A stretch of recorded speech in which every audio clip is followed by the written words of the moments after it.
Yesterday, there was a COVID case in Sriracha.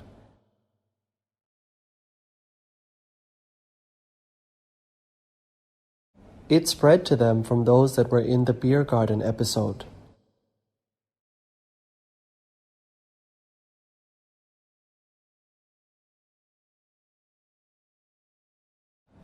If we are moral and wholesome people of this world,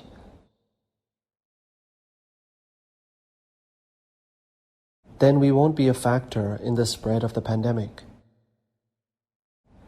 It is those that are mischievous or partiers that are the problem that keeps the spread going.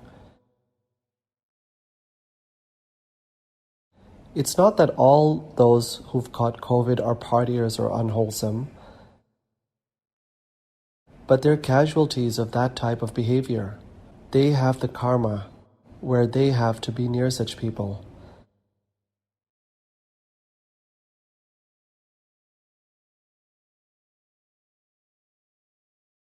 So let's try to be mindful. The virus won't completely disappear from the earth.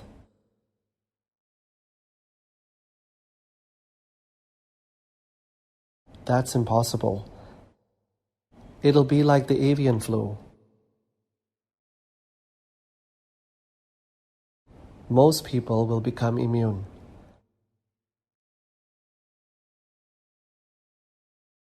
Or like the flu that comes each year. It isn't too scary.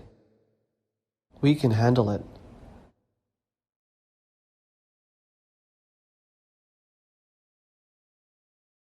COVID comes and then will fade. But these defilements of ours come each day and never cease. Keep practicing Dhamma and be patient. People of our generation are not overly meritorious. If we were, we wouldn't be born in this era. It's almost 2,600 years since the Buddha's enlightenment. If we haven't accumulated sufficient merit to enlighten by now, many who have learned with the Buddha have enlightened before us.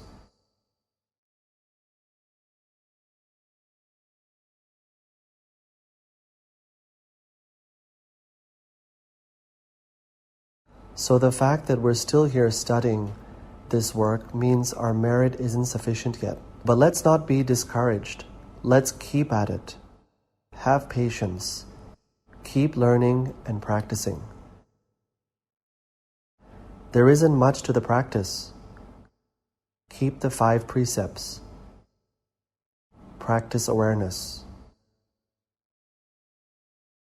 Don't let the mind get lost all day in this and that issue. Once we are aware, we'll be able to see the truth of the body and mind. When we see the truth of the body and mind,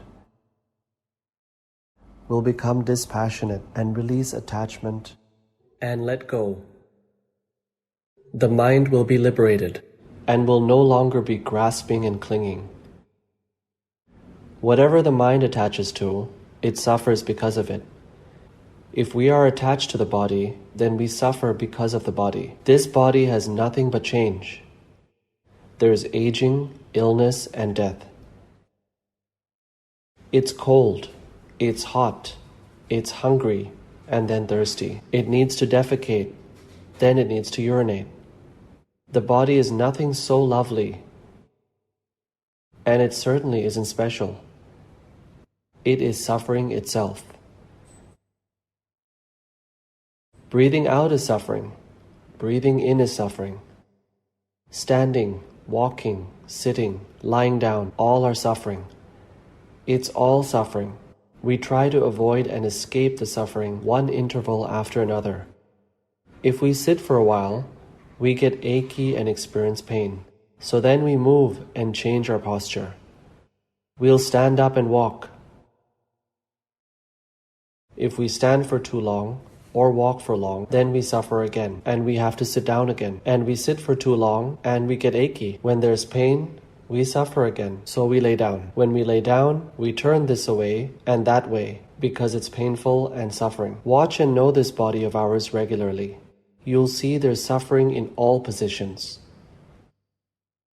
It isn't anything good, special, lovely, or anything to be so protective of. Some people are obsessed with form. Young men and women feel like they are beautiful.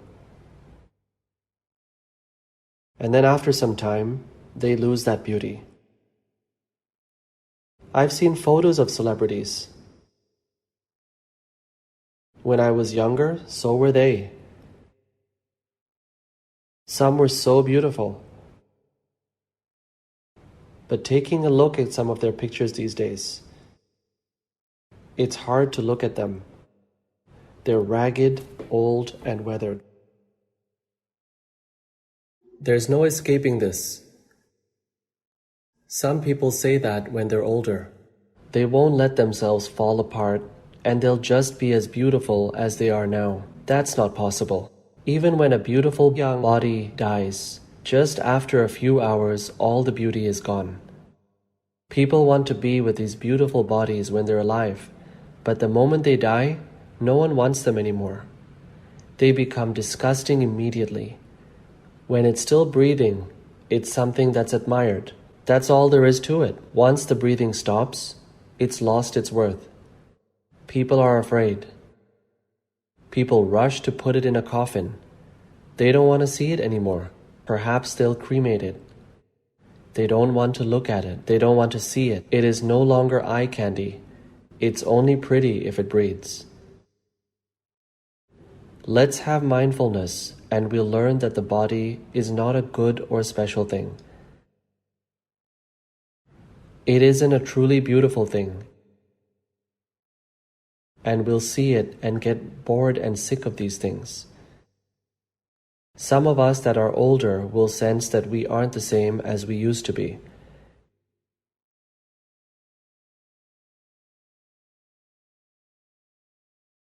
In the past, we could eat and sleep just fine, and as we get older, eating becomes more difficult, and so does sleeping. In the past, we could pursue happiness in all kinds of forms, wanting all kinds of things. Then as we get old, if we can just finish our meal comfortably and defecate comfortably, or have a proper sleep, we're happy and satisfied with just that. Our desires shrink down to just that. Listening to elderly people speak with each other, they talk about how eating and such things are difficult. I was young when I first studied with Luangpor.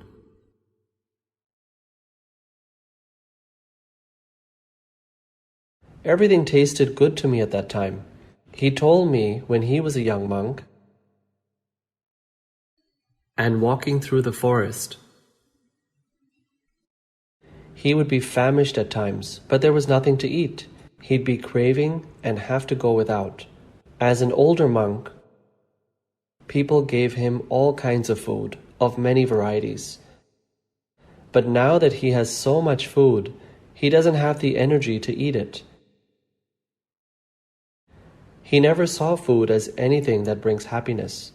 When we're still young, we don't get to enjoy everything that we want. And when we're older and can afford what we want, we have problems consuming it. There are drawbacks to everything in life. Nothing is complete or fulfilling. Have mindfulness seeing the body, and we'll see that the body is tiring.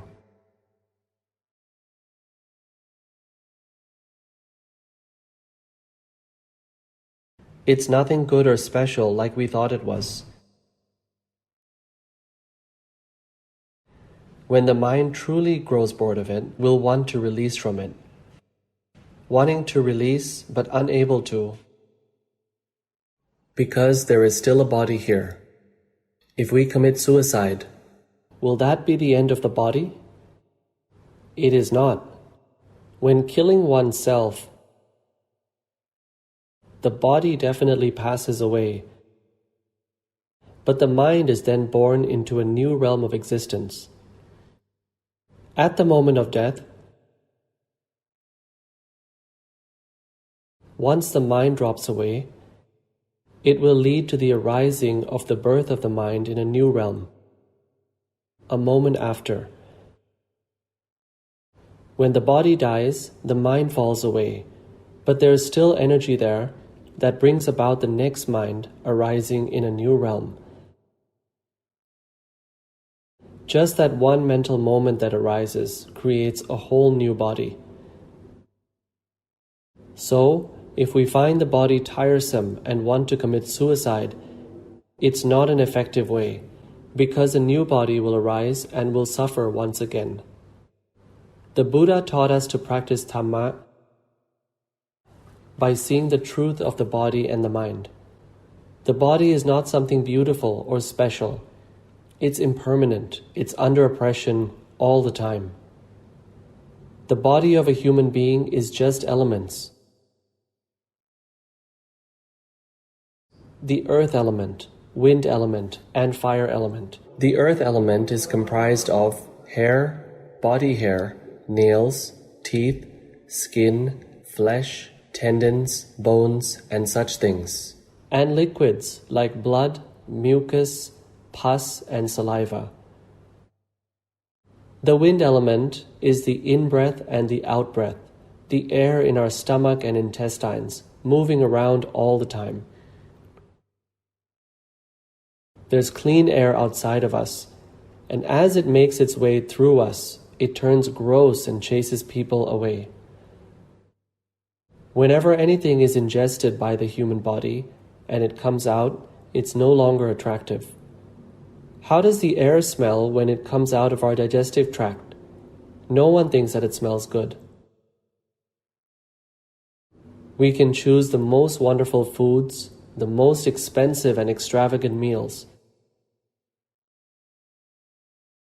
We can ingest them, but then when we excrete them, it doesn't matter what we ate, it's disgusting. Anything that passes through this body comes out dirty. The body is an accumulation or like a factory that produces foul things for the world. So, if we have mindfulness and wisdom with regards to the body, we'll see that the body is not a good thing, it's an ugly thing. When I was young, I used to think that if I died, I'd want to be cremated immediately because the body gets foul and disgusting, and I was ashamed of that. I wouldn't want my disgusting remains to be out there for people to see. Once the breathing stops, we no longer want the things that we used to love so much, and we look for a way to dispose of them. If it's a dog or a cat, then we hurry to bury it. If it's a person, then we may put it in a coffin or bring it to a temple. We don't want it in our home. We also want the spirit to go somewhere that is happy and not come back to bother us. We say, go somewhere wonderful and beautiful and be happy and free. So that's the truth of the world. Love and attachment are not lasting things. We all just love ourselves. Whatever is a burden, stale, or is no good anymore, we have no desire for it. So once we see the truth of the body and we contemplate it often, the mind will get sick of the body. Suicide doesn't escape the problem. So what do we do to no longer suffer because of the body? We learn the truth of the body. The truth of the body is that it's impermanent, unsatisfactory, and non-self. We keep observing until the mind becomes equanimous to the body. At this point, the mind can be with the body. Whether the body gets old, ill, or dies, if it's in pain or covered in a rash or rots, how foul the smell, The mind just resides there. It just knows and sees that it is equanimous. The mind doesn't suffer. But the method of saying the body is no good and killing oneself, the mind suffers tremendously. But if one is about to kill themselves, the mind is filled with aversion. The passing is riddled with aversion. So there will be no freedom on the other side. There will be rebirth that was influenced by the aversion. There was a person who was laying in a bed and practicing Dhamma. He had very sharp eyes and ears. One evening, he saw a woman walking by his house, but her feet weren't touching the ground.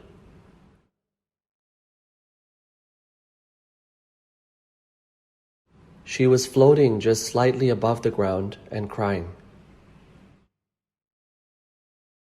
In the morning, the neighbors informed that there was a lady who hung herself in the neighborhood. She was suffering tremendously. She had bought a new home against her husband's wishes, but she wouldn't listen to him. She wanted it desperately, regardless of her inability to pay for the house. The bank foreclosed it, and her husband was angry and left her.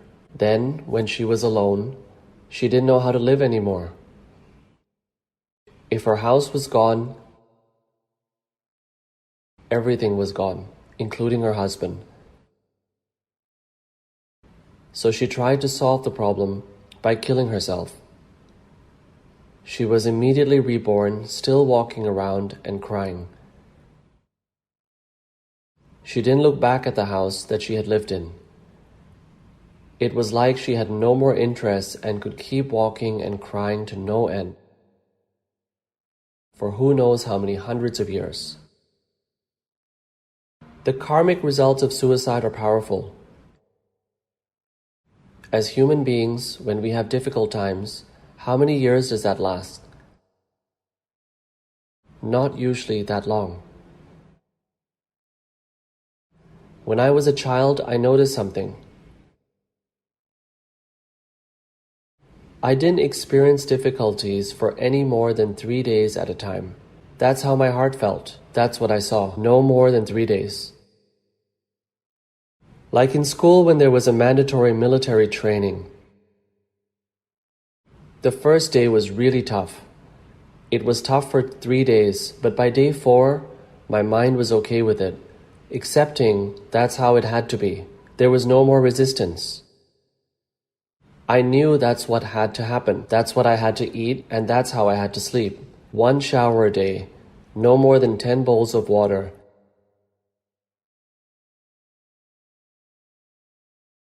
It was tough. The food was terrible. Then while eating it, the sergeant would tease us. Stop eating. Continue eating. Stop again. Teasing us. I had anger and felt it was so difficult. During the day, there would be intense training and the feeling of difficulty lasted 3 days. I could adapt by day 4. The first time I ordained as a monk, I was in school. It was hard for 3 days. After that, I was able to accept the way it was and the struggle with it faded. I just knew it had to be this way. I learned that in a difficult situation, when we struggle with it, the mind isn't even keeled. If our mind is equanimous, we'll see that it's just an ordinary thing happening. It's just what it is. Equanimity allows us to be with these suffering things. With a mind that doesn't suffer along with it, the body is suffering. It's a mass of suffering. But we can be with it and not suffer because of it. If we practice correctly and understand the principles the Buddha taught, see the truth of it regularly, and don't just observe the body, but see that the body is impermanent, and it's natural for it to be oppressed by the suffering. The body is just a physical thing. with elements moving in and out. When the elements move in, the body looks decent, and when they exit, it's hard to look at us. Even the breath. When we breathe somewhere where there is fresh air and lots of oxygen, like my temple here, there are lots of trees, provided no forest fire smoke is making its way in or the smell of chicken feces from nearby factories. The air is beautiful in this temple. There's lots of oxygen and fragrances coming from all the flowers. The smells are lovely all day and all night. Breathing in is fresh, but the out-breath smells bad. Good things come into the body, and a moment later they're rendered bad.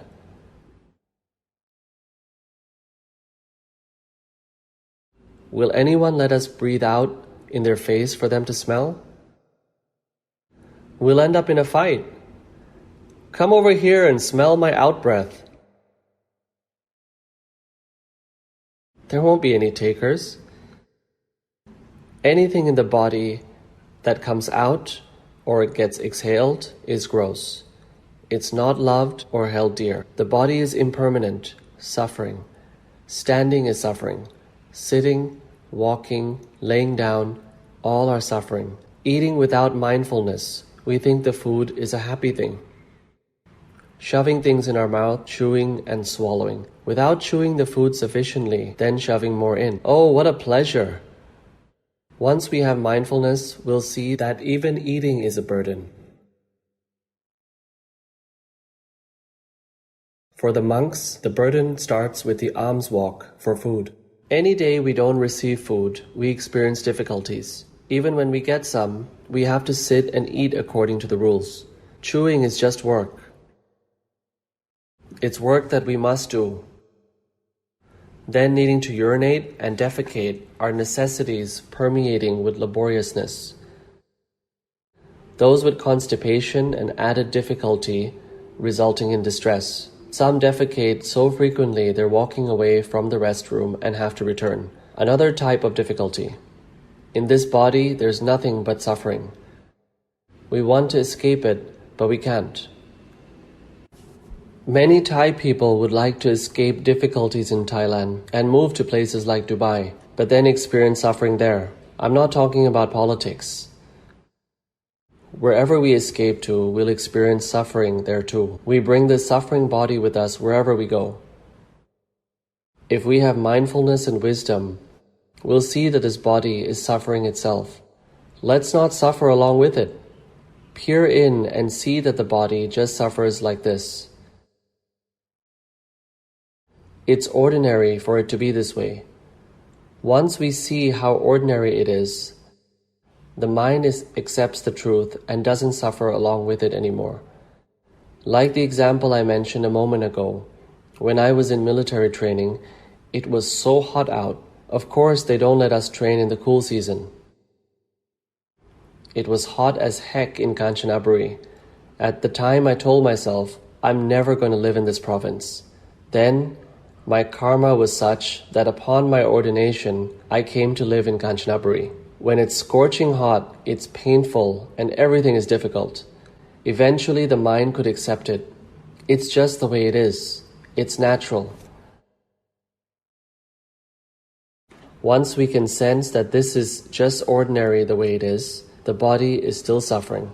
It's still hungry, cold, hot, in pain. It gets ill just the same.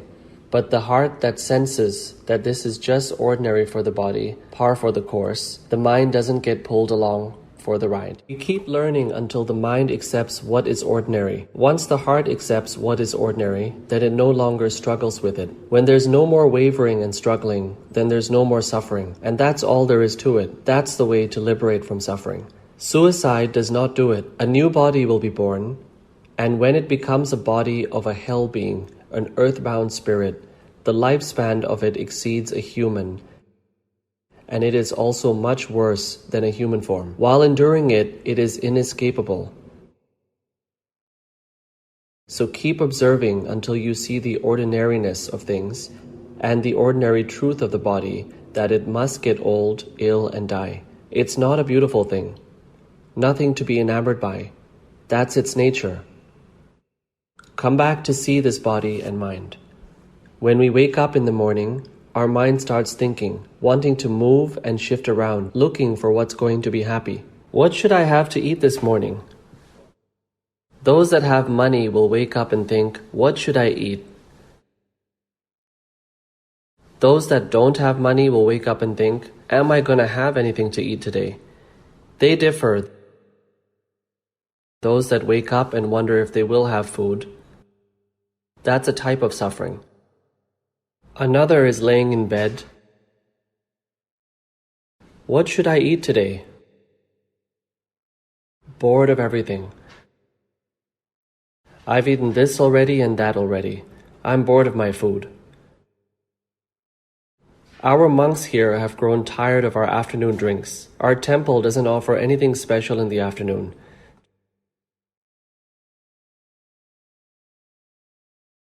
Just sweet drinks. At the beginning, it's fun and yummy to choose your drink. After a week or so, it's disappointing. The monks that have been here a long time don't even bother with the afternoon drink so much. Just seeing them makes them nauseous. Same thing every day. It's overkill. The drinks here are there for the taking.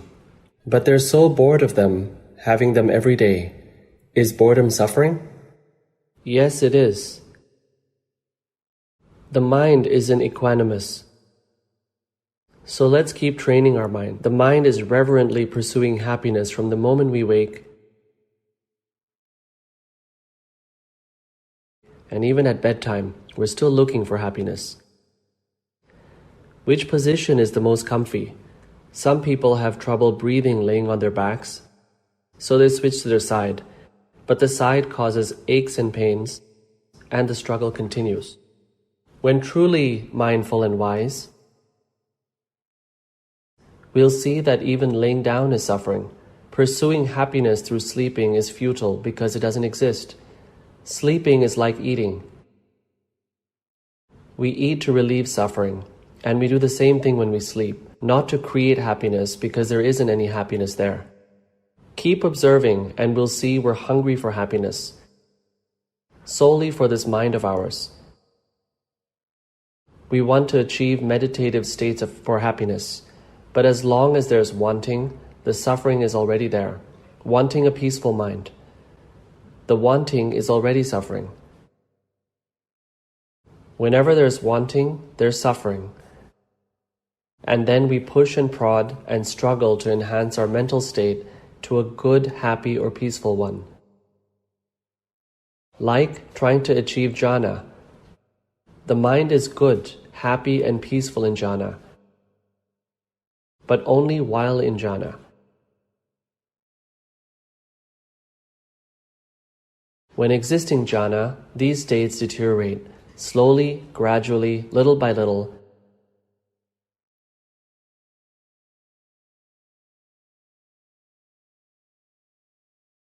and then disappearing. Then our hearts want to be happy again, or at peace again, and the mind starts to struggle and suffers again. So this mind of ours needs training. And we'll see that the mind needing to see forms is a burden. Or listening to sounds is a burden. To smell scents, or to taste flavors, or to feel at the body are all burdens. All varieties of thought that the mind must endure are burdens. It's easy to see that the thinking mind is a burden actually, when you're trying to think of something and can't figure it out or remember it. In an exam, when we can't think of the answer, we keep thinking and it's stressful. The mind that must think is the most stressed and a strained one. But the mind that floats off into daydreams and is entertained by them, that is a more subtle type of happiness. That's harder to see. When there is suffering in our hearts, we feel that it's uncomfortable. It's obviously suffering. When there's a happy feeling in the heart, those that don't have mindfulness or wisdom will think that is truly happy. But if we practice Dhamma, we'll know that the happiness that occurs is a burden to the heart. When we're sitting in meditation, at first, the mind might enter a deep state and become bright. Our mind is concentrated on the light. There is initial attention on the bright light and sustained attention on the bright light. There's joy and happiness arising. We'll feel that, oh, this is truly happy. But if we keep meditating, we'll start to see that the mind that needs to continue keeping attention on the bright light is also a burden.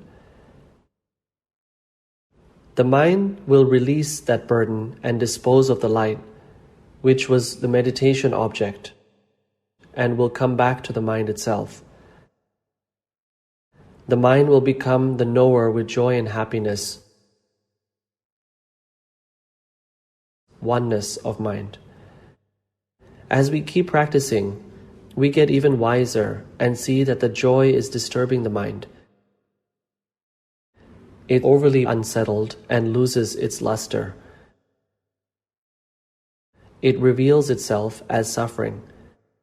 We gradually start seeing that the mental states that we had previously seen as good states end up not so.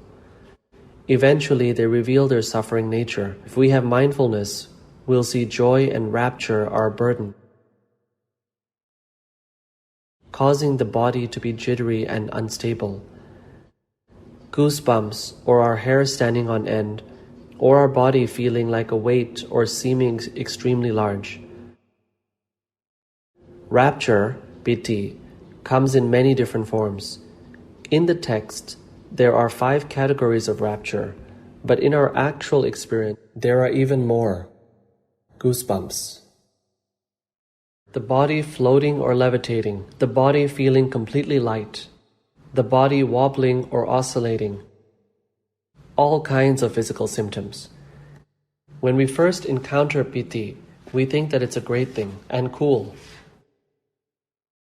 Wow, my body is bigger than a mountain and heavy as one too. We have lots of strange experiences. But as we get wiser, we see that the rapture is a burden to the mind and is no longer seen as something special. It's bothersome to the mind. The mind releases rapture and comes to just happiness. The happiness was there from the beginning, from the first jhana. But it wasn't prominent or seen because there were other factors there that were more prominent.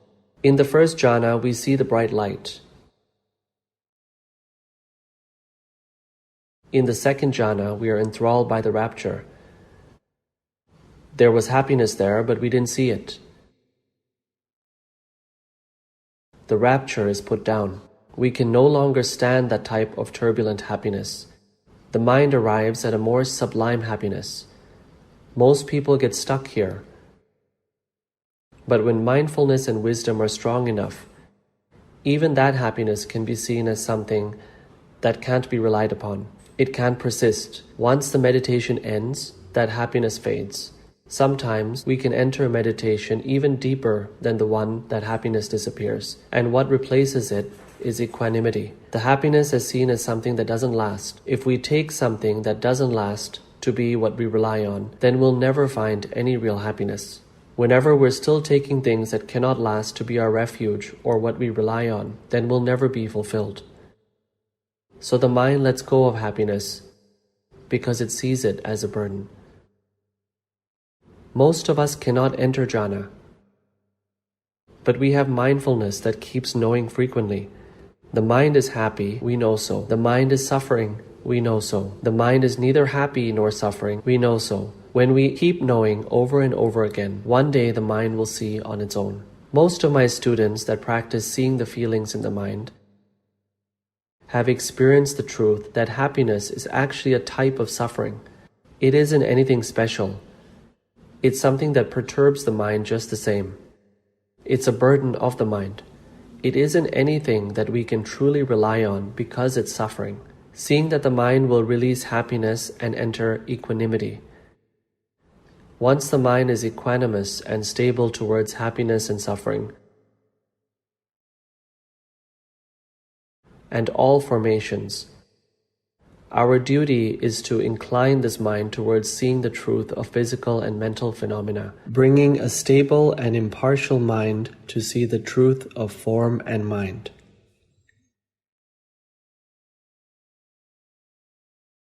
In the Tipitaka, it says, once the mind is appropriate for the work, with the mind refined and light and gentle and nimble and appropriate for work, incline it to see the truth, which means seeing with wisdom,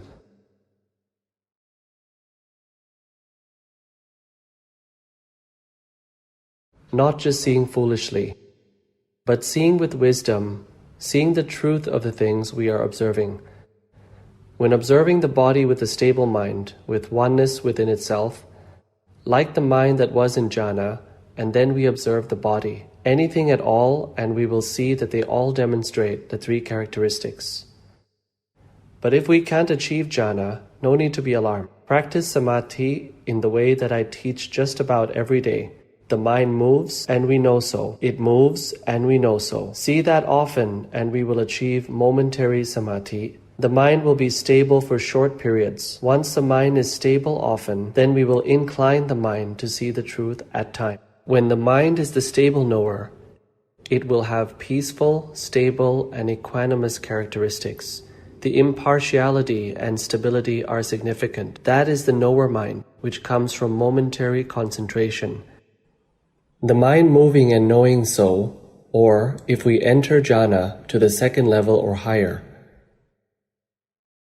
When we withdraw from jhana, the knower mind will be bold and present and will sustain for a long time, up to 7 days before it fades. There isn't anything that arises that doesn't fade. Even the powerful samadhi from jhana still fades away. It just fades away more slowly than momentary concentration. We have to practice the momentary type every day and frequently. The mind moves and we know so again and again. We repeat Putto, Putto, and the mind moves to Putto, Putto. We become aware that we got lost. Once we know that, the mind becomes stable. Then, with the stable mind, we repeat Putto again, and the mind runs away again. It runs and we know. It runs and we know again and again. Eventually, a truly stable mind will emerge. When that happens, we keep learning this body and this mind. When we study the body, we will learn that it's not a beautiful thing. It's impermanent, suffering, and not a self. The mind will be impartial to that. It won't hate it. Once we see with a stable and impartial mind all the mental formations, happiness, unhappiness, and all the unwholesome and wholesome states, they will all arise and fall away. They're all unsatisfactory states. They're all a burden. The mind will not move or waver in the face of that. It will remain impartial. So when we know the body, we know with an impartial mind. And when we know the mind, we know with an impartial mind. Knowing in this way, the mind won't struggle anymore. It will accept the truth after seeing the truth over and over again. If we see the truth repeatedly, eventually the mind accepts it and will enter a true state of equanimity from seeing the truth of all formations, mental, physical, genuinely. Just seeing things as they are, the mind no longer moves in the face of it. There's a discourse of the Buddha. I can't remember its name anymore, about a monk named Baya. Before his ordination, he was staying at the monastery wearing white. He was originally a merchant, selling from his boat. Well, his boat sunk, and so did his clothes along with it. The Indian garb at the time were large robes, right? When falling in the water, we have to remove them or else they'll get tangled around our feet and will sink. So without clothes, he grabbed onto a log and eventually washed up on a city shore or some island or pier, I can't quite remember. The inhabitants saw him passed out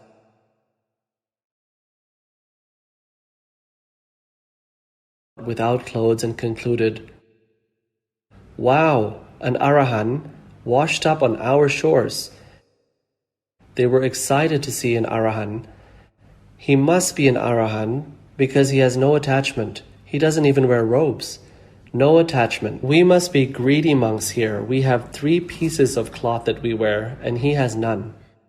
So the villagers considered him to be an Arahan. Anybody that appeared was an Arahan. But this guy started to believe it. Public opinion seems to be that I'm an Arahan, so I guess I am.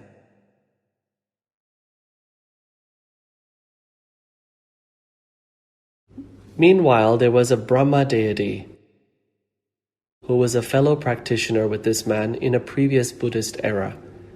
He was a Suddhavasa deity and was attained as a non-returner. This deity came down and warned his old friend that he was not an Arahan. However, there is an Arahan available, the Buddha. And you should go and see him. He told them where to go and see him. Once Baya heard that he wasn't an Arahan, it did not upset him. Some people think they've achieved stream entry, and once they realize they haven't, they become very disappointed and some even stop practicing. I've seen it. But Baya wasn't upset to hear this, and he quickly sought the Buddha's advice. He walked day and night to reach him. He hurried because he wasn't careless. He believed and sensed that we could die at any such time. Such was his merit and wisdom. He had accumulated a tremendous amount of merit for his mindset and opportunity. Knowing that he could die at any time, he didn't waste any time at all and got to the Buddha as quickly as he could, at least to meet him once. When he arrived at the monastery, he was told to sit and wait because the Buddha had gone for his alms walk. He refused to wait and thought, what if I die here waiting? Or what if the Buddha attains final nirvana on his walk from some encounter? So it's reckless to sit and wait. So he went to the market where the Buddha was receiving alms. Upon finding him, he requested Dhamma teachings. The Buddha observed that Baya was exhausted from his journey and his heart was overly vehement about receiving Dhamma. The Buddha thus delayed and told him, it's not time now for Dhamma, it's time for the alms walk. Baya then asked him a second time and then a third time. At his second attempt, his heart was deflated and he felt that the Buddha was not going to teach him. The third time he pleaded, the fiery desire to receive teachings had faded. The body that was exhausted had rested slightly, and he was feeling more alive. The Buddha saw that he was ready for Dhamma. The Buddha taught, Baya, you should train yourself thus. In reference to the seen, there will only be the seen. In reference to the heard, only the heard. In reference to the sensed, only the sensed. In reference to the cognized, only the cognized. Then, Baya, there is no you in connection with that. When there is no you there, you're neither here nor yonder, nor stuck in the present. Just this is the end of suffering. Baya heard only this teaching and then attained arhanship and became known as the quickest attainer. Just one small sentence. When seeing, there's just seeing. When hearing, there's just hearing. When cognizing, there's merely cognizing. When seeing, there's just seeing. That means the mind doesn't get lost in pleasure or displeasure regarding what it's seeing. The mind is equanimous to the seeing, hearing, and knowing different mental objects.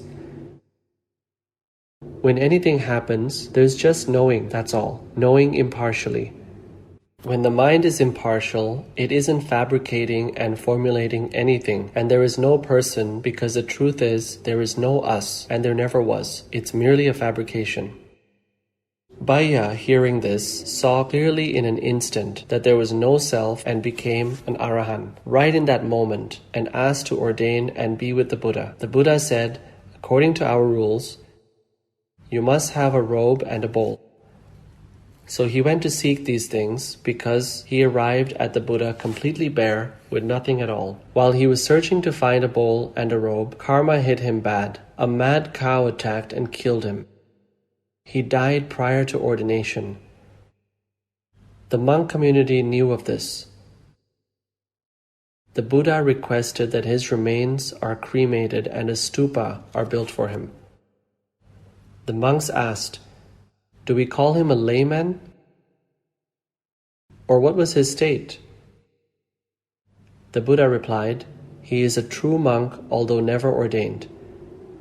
Their companion in the holy life. One can be a true monk even if there's no ordination. It comes down to the heart, if the defilements have been washed away and if it's sufficiently pure. Keep practicing.